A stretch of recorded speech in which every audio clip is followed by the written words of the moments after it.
You know what's fascinating is even as we talk about this in real time, brand is evolving and changing. And it's not that anyone has it wrong or that I have it right. It's just brand is deeply human. Brand is like the humanity of a business. Brand is sometimes seen as a logo or colors, or I have a personal brand, so I need to post on LinkedIn. And I support women to develop their personal brand strategies as a part of brand therapy, which is my consultancy. And then I obviously am a brand leader for consumer brands as well. And so at this point in time, with the AI of it all, the general fatigue of content and brands and businesses getting in front of us and wanting our time and money and energy, the only thing that determines a decision is how you feel about something, if you trust it, if it feels credible. And when it comes down to it, at the end of the day, what we do, what you do, what I do is not special. It's about who we are and how we make people feel and the ultimate impact we want to have. And that goes for if you're a lip gloss, if you're a hair clip, if you are Mouth Loob. I have my Mouth Loob bottle here. It does not matter what you do, because your what should continue to change. Whether you're a business, whether you're a person, that will always evolve. It is about the ultimate purpose you have. You're on your deathbed and you're looking back and you're like, I made people feel this way. I feel great. I'm ready to go. And then the values by which you operate. And so that is what I do for both brands and individuals, is understanding truly what is your positioning of what sets you apart, what is your personality, your soul, the very human element that honestly AI cannot replicate. Because brand is based on human experiences. Brand is based on insecurities and connection and insights and truths. And that is something that only AI can only regurgitate if it's fed that in the first place. And so I am obviously obsessed with brand. And I just think it is not talked about quite as like spiritually as it should be.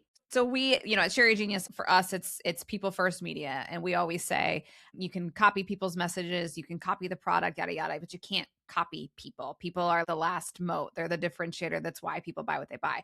But when we think about brand, I think too often we don't think about the people. We do think about the logo, the tagline, what color is the website, what are we wearing to the event, maybe. How do you get people to shape the way they think about brand differently if they don't It's already not believe what you believe? it's Sorry. not an overnight thing, right? And it's also the women I work with. So I primarily work with female founders who are either looking to build a personal brand that complements the business they're building, or they are their business, right? They're a service provider, et cetera. And so what I do is sort of help them reconnect with themselves, their Mm. purpose of why they want to do this.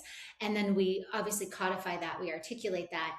And then oftentimes we take that to a brand designer, right? So we say your brand is joyful, it's curious, it's approachable, it's also credible and elevated. Here are some color palettes that feel really inspiring and really, really personally connected. And then I brief a creative on the soul of the brand. And if they're a strong creative, and I have a couple really great ones, if anyone needs great designers, then they get it and they see it and they create from that place. Versus if you don't do the deeper sort of digging initially to understand, why do I even want to be visible? Why do I even want to build a brand? Like, what is the deeper thing that feels like it's calling to me that is leading me to create in some capacity? If you don't like get curious about that initially and sort of take the time to go there, because it is very productive. If we as women, we got to be productive. I promise it's productive.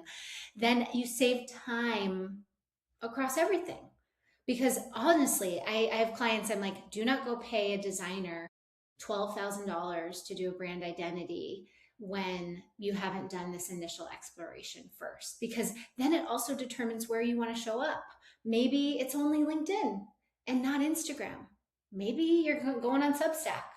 Maybe, like, let's have intention around how we ultimately activate. So then that's the connection to marketing, right? And brand and marketing are obviously different, but they're very integrated. So then when we go to activate, we have our business goals in front of us, we have our brand strategy established, and we think about what channels make sense and what cadence feels sustainable and all of that stuff.